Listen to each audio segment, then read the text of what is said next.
We have Michelle Sullivan with us. Yay! Thanks for your patience. Yes, so she is owner of Littlest Warrior. I'm rocking one of the tees. I was totally expecting you to wear yours. I was like, I want to fangirl real hard and wear mine. But she also just wrote a book, Eli included, and I know Taylor was kind of sharing a little bit about that.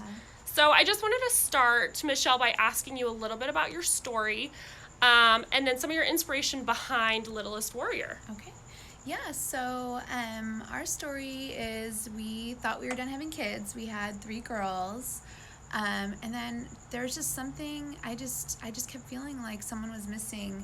About 10 years ago, my youngest daughter started kindergarten, and I had kids really young, and so I just felt like, I just feel like I'm not done.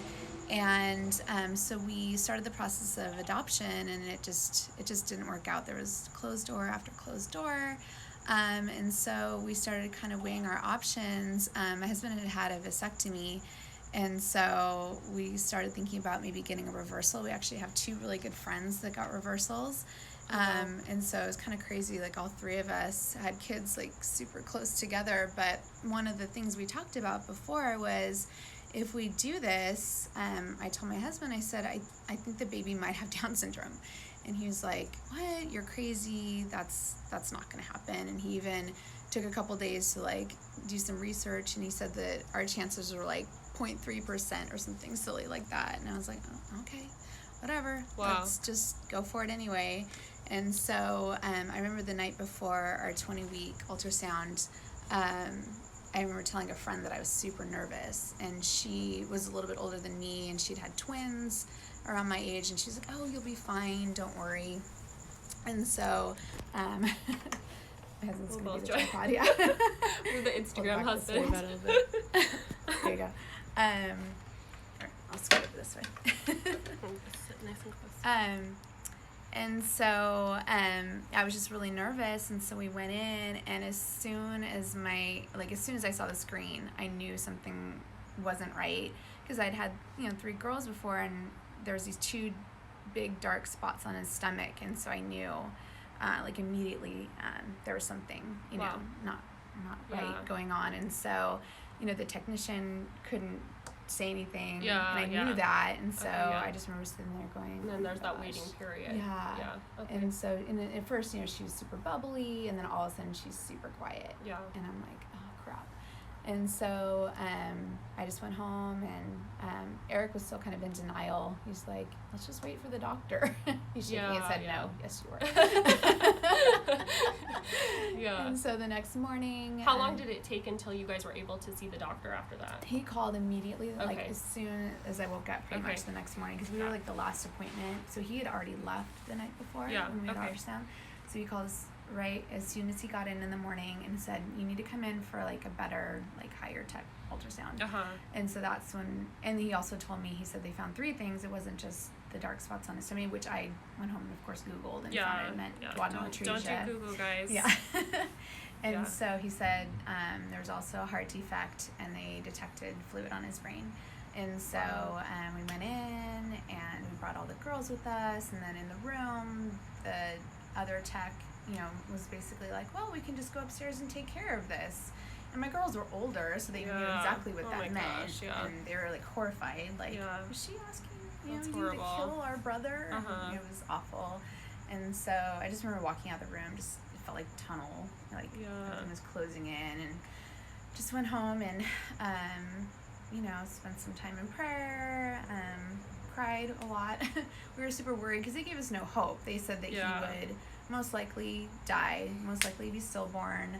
If he was born, he would need his open heart surgery immediately, and he probably wouldn't survive that. So they gave us very little hope. That's crazy. That's crazy to me that doctors have that mentality too. I feel like it's such an old school like mentality and way of thinking. And so my next question is, because you own this amazing apparel company, your husband is rocking it too. We actually have the same shirt on. How did you, obviously I know Eli was a big part of that. So what kind of inspired you, and then how did you get the ball rolling to start Littlest Warrior?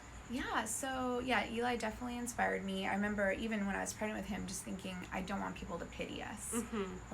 how can I, what can we do when we walk around, make sure people don't feel sorry for us. Yeah. That was a big thing for me. Like, one of the first people I thought of after we got his diagnosis was this friend of mine who I used to always see with her little guy. She'd be getting him out of the car, and she had this huge smile on her face. And I remember thinking, years before I had Eli, seeing her thinking, if I ever have a baby with Down syndrome, I want to be just like her. Yeah. I just want people to know, like, our life is joyful and not sad. I love wearing your shirts at, like, the grocery store and in public because I feel like I'm, like, rocking with him, and then I'm like, I don't get, like, any dirty looks, nice. I feel like, or, like, weird looks, because I'm like, yep, I'm proud, and I'm rocking my Littlest Warrior tee, so check it out. But yeah, definitely, he was definitely the inspiration. It was after his heart surgery at 6 months. Okay. Came home, and I remember just thinking, I felt like I could breathe, because I think for the first 6 months was just keeping him alive, and I couldn't even think. Yeah. And so after he survived his heart surgery, then I was like, okay, what do I want to do? Yeah. And that was definitely, like, one of the first things that came to mind, is like, that's awesome. Where, how proud I am. Yeah, and, I love that. Yeah. Okay, so you also started a book. So Taylor was going to talk a little bit about her IEP that she just had with Tregate today. I my little guy is only 19 months, so we haven't had any IEP experience yet. But I'd love for you to share a little bit about your experience so far, because didn't he just start? I saw your cute little backpack pictures. He just started school, so kind of getting into that IEP world, and then kind of what inspired your Eli Included book. Okay, yeah, definitely. So he started out in preschool. He was in special ed, but there was typical peers in his class. Okay. And so I didn't want to fight too hard for full inclusion because he had typical peers in his class. I felt like it was kind of, it was a mix. Yeah, it was a mix, and so I was okay with that, but I definitely knew our goal was to have him fully included in kindergarten. And when it came time for his IEP, for transition to kindergarten, he had just gotten accepted to a charter school that is all about inclusion. That's their philosophy. Okay. They fully believe in inclusion. But I went into the IEP knowing I didn't want to tell them that he had been accepted to the charter school, just to kind of see what they would say. And, we're sitting there fighting for him to be included, and the special ed director was like, well, he's just going to be in the back of the classroom with an aide trying to do the work. And I'm sitting there like, my blood is boiling. Wow. And I'm just, it's so hard for me just to hold it in. I just want to blurt out, no, he's already in a class. Yeah, and he's already going in a classroom, so I was just testing you guys. Yeah. And so that was a hard meeting. Walked away feeling very defeated. I felt like, kind of like I failed the parents coming after us too, that might not get accepted into this charter school. You know, it was a really tough meeting, but I definitely, also left feeling like thankful and grateful that he got in to this class. And so I've always wanted to write a children's book. Before I had my kids, I in college I did some like early education stuff, and I remember like having like one of my projects was to write a children's book, and I always was like, oh, it would be so fun to do this one day. And so pretty soon after having Eli, I remember thinking, okay, one day I'm gonna write a book. And it always just kind of is in the back of my mind, like once he starts kindergarten, I would love to have a book to send to school with him. So did you read that book to his class on his first day? I didn't. I haven't had a chance yet. Okay. I'm actually we had his 30-day IEP last week, and I completely forgot to ask. That's funny. I ordered it, and I was like, this is the perfect book to read if you have a child going into the classroom, to read to the rest of class, because I feel like it's so simply put and just so easy for both the teachers to understand, adults and kiddos of all ages to kind of be like, you know what, we have all these amazing similarities, and even though maybe Eli has a few differences, we're more alike than different. Right. And I love that. And then I love the little facts at the end. That was cute. So we're actually going to give one away. So Taylor and I had the idea to have somebody, and you're going to have to help me because I think we figured it out, but whoever can tell us the year that Michelle started Littlest Warrior first in the comments will get a free copy of her book. So go ahead and comment away, and whoever we see gets it right first. We're getting a lot of waves. Oh, a lot of joining.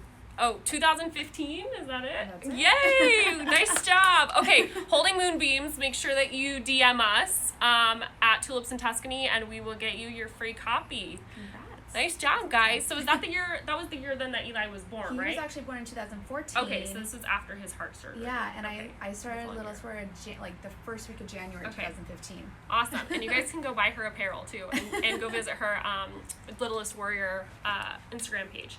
So let me think if I had any other questions. Do you remember if there's any on the sheet off the top of my head?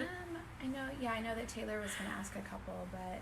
Taylor, did you have a couple that you wanted to ask via the comments?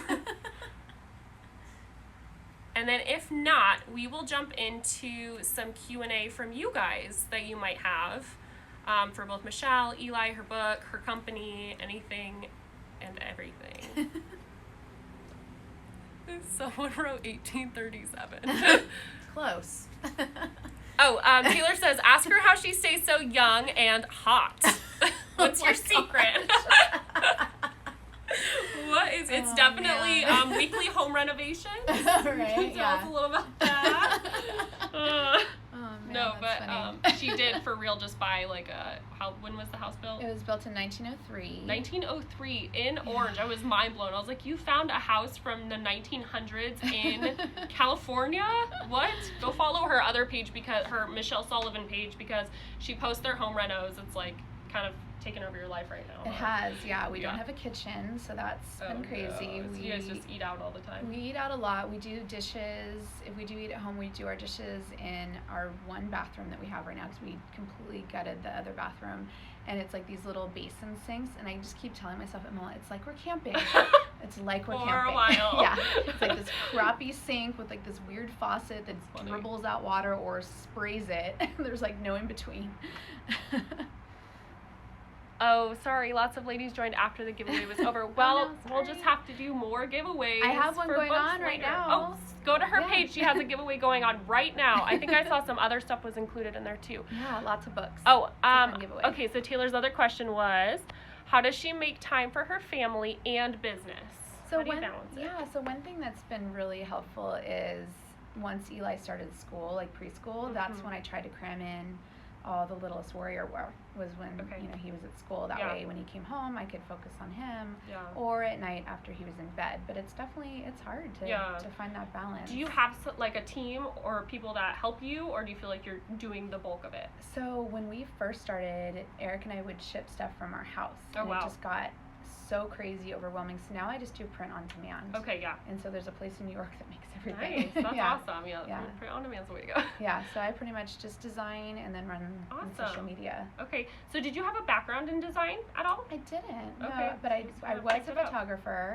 And so I knew Photoshop, so I actually designed everything in Photoshop, which like designers are like, oh, that's weird. They're like, we use Illustrator. You're doing it wrong. That's funny. Okay, it works. Let's see, what time is it? Okay, it's 8:07. I know we've kept you guys longer because I was a hot 15 minutes late. So let's go ahead and do a quick Q&A flash round. So if you guys have questions for Michelle, go ahead and leave them in the comments and we will answer a couple for the next few minutes. Let me make sure I am. Yes, can you talk about IEPs? So that's a pretty broad question. So maybe what kind of was your experience like going in there? I know you shared a little bit, but as far as like how many people were there, and was Eli in there with you, and what were some of the questions and things that they were asking you in the IEP? So for his very first IEP, it was really overwhelming. There were a lot of people in the room. I would say maybe 10. It was kind of crazy. But then his transition one to kindergarten, there was only like 3 people in the room. So it almost felt like, I don't know, it's weird. It almost felt like they didn't care anymore. It was a weird feeling, especially because they were so negative. Like you had your whole team, and then all of a sudden it was like they were not as many. And did you feel like some of the people that typically did advocate for him at the last IEP weren't there? There were. I'm trying to think like who all the people were the first time. I feel like I didn't even know who a lot of them were, but it's definitely a big team. I think a lot of the people that were in the room were people that did the assessments, and so maybe that's a big part of it. But then for the transition to kindergarten, they just were no longer around, so it was just his teacher. But yeah, it can be overwhelming. Definitely, you want to be prepared. Come in with like pictures of your kids. Come in with like there's these. So you don't actually bring him into the IEP with you? No, Okay. yeah. He was actually at his 30-day at his school though. Okay. Because it was like right after school, and Yeah. he just kind of played with Play-Doh right there. But you typically, don't bring them until they're older and they can participate. Okay. But yeah, for his very first one, I did a lot of research beforehand, and I made like a little all about me sheet with like his strengths and weaknesses, and I really tried to play up the strengths because that's their job, is to point out the deficits, and so I really wanted to make sure that they knew his strengths, because they, especially in the assessments, they only see him for a short amount of time, and then you always worry, like, is he going to perform for a stranger? Right. Yeah. What That's if how he's I feel even well? whenever my son gets assessed, and it's like, it's an hour, 30 minutes or whatever, and I'm like, you got to see such a small snippet, and if they're not having a great day, or, there's so many factors that go into it, it's almost like they need to come follow you around for the week to really get like a depiction of what your child's capable of. Definitely. Just definitely try to stay positive, especially, like, when you read these, you look at the assessments, and you're like, one thing that killed me was like seeing, when he was 3, that, he was, all the things will say, like, what their age is like, and a lot of them were like 10 months. Yeah. And that broke my heart, and I'm like, okay, I can't go in here feeling sorry for myself or Eli. I have to stay positive. I have to focus on what he can do and what his strengths are. Yeah. So I think that's huge. Okay, so another question that we got, sorry if I'm like leaning in, I'm trying to read the comments, was, does Eli get any therapies outside of school? He does reading therapy with Miss Brown. If you're not familiar with her, go follow her. She's incredible. If you're not in the Orange County area, she has things on Facebook where you can join in, and she's has incredible. Like a whole program. Yeah, she has you can like buy, right? Yeah, and she's got like 80 students that go to her home. I think her page is called Learning with Miss. So happy to learn. So happy to learn with Mrs. Brown's house. I'll double check and I'll put it somewhere for you guys. Maybe in our stories after this, I'll find it and put it up there for you. Yeah, she's awesome. So that's the one thing he gets outside of school. Okay, awesome. And then also, he was doing feeding therapy, because that's been a whole nother. Yes. I remember you guys had started ABA for a little while. Are you still doing that? We stopped it right at the beginning of summer. That's hard to say. It's like there's benefits, but then it was also hard. Like it's one of those very things. Intensive. Yeah. ABA is intense. They're in your I was house. an ABA therapist, in case you did not know. Back in the day, but ABA hours are intensive. Yeah, it's a lot of hours. And it's hard. Like if you don't feel like your therapist is good, then it doesn't feel beneficial. Yeah, well, luckily, it can almost sometimes feel like the opposite if you're not making progress. Totally, Luckily for us, our therapist was actually a good friend of mine. That's good. And so it felt nice to have her in my house. Yeah, and feel like family. Yeah. Awesome. Exactly. But as far as like, she helped a lot with feeding, but we needed more too. Yeah. And so he was going to chalk for a while. Okay. But then once he started school, it was during school hours. So right. So do they work on any of that with him at school? They don't really. Okay. Yeah, they're more just like. Do you feel like it made a difference for him? Like he's doing, like, eating more, was it to help with more foods, like texture issues? Yeah, they noticed, like, one thing that they noticed, and I never even picked up on this, but, like, when he's trying a new food, he'll put one of his hands behind his back. Oh, interesting. And for some reason, he's scared to touch things with a certain hand, so it's definitely, like, a texture thing. And so they were saying, like, if he can't even touch it with his hand, there's no way he's going to put it in his mouth. Right. And so just trying new foods for him is just been really a hard road, and so she was able to get him to try new things, and it was really cool watching her, because she would have like a new game for him, and so like it would be like a puzzle or something. So it'd be like, let's say it's Mr. Potato Head, so she'd be like, okay, you have to lick the cracker and then we can put his mustache on, and so he just trying to make it fun and like get him comfortable with it. So the win would be the mustache, and so he'd be like, okay, I'll lick it, so cute. And then it would end up being, then he'd take a bite, so it was really cool. Okay. Oh, yes. Oh, thank you, Mercedes. She linked So Happy to Learn at Mrs. Brown's house. Sunny so goes we were to very her. close. Yeah, Sunny goes to her too. Okay, guys, so I know it's 8:15 almost, so we have time for one more question. Let's see if I missed any. Let's go through. Yes, she has an amazing program.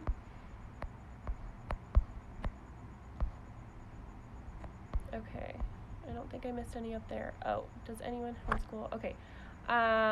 Okay, last question. Does anybody have one more question for us? Or not for me, but for Michelle. Okay, I think that's it. So you guys can go follow Michelle at Michelle Sullivan. No, people always think my name is Michelle. No, I'm pretty sure I wrote that in first, and I was like, maybe that's like a nickname. And then also Littlest Warrior. Yes, she makes the cutest teas. Oh, how do you encourage and motivate yourself? That's a good one to end on. Yeah, that is a good one. Yeah, how do you encourage and motivate yourself? I'm like, I have no idea. No, yeah. I do, honestly, like, let's get real, I do a lot of therapy. Yeah. I just today did trauma therapy. Okay. I was in an accident 2 years ago that broke my pelvis. Oh my gosh. And it brought up like a lot of trauma and just trauma from my past and stuff, and so that's been really healing. It's definitely like a lot of hard work to like sit with yourself and self-reflect. Let yourself be vulnerable. But I've definitely grown a lot in that and like had a lot of healing, and so I think that's been really beneficial. Amazing. Yep, I love that. Okay, you guys. Well, we appreciate you guys tuning in. Hopefully next week we'll be able to work out the kinks. We were trying to make it so fun and be able to meet up, and then traffic and everything else. So epic fail. But next week is Mercedes, and she's going to be with Heather Avis. So we will have some fun posts. We also have a really fun advocate page that is going to be taking over our stories on Tuesday. So who is next week? It's Mercedes, and Heather Avis is next week. Oh, sorry guys, I think the comments are just a little delayed. Probably our Wi-Fi. So yes, next week, Heather Avis and Mercedes will be tuning in. Hopefully we'll have some fun, special excitement coming on. And then, yes, our advocate page will be on Tuesday, so be sure to follow our page. And also, if you guys didn't see, we just launched our website. So Michelle's story is actually up on there. It's just a quick 1-minute video. She shares a little bit of her diagnosis story with Eli. And there's lots of other really awesome resources that are going to be on the page. So be sure to follow. Thank you guys. Bye. Bye.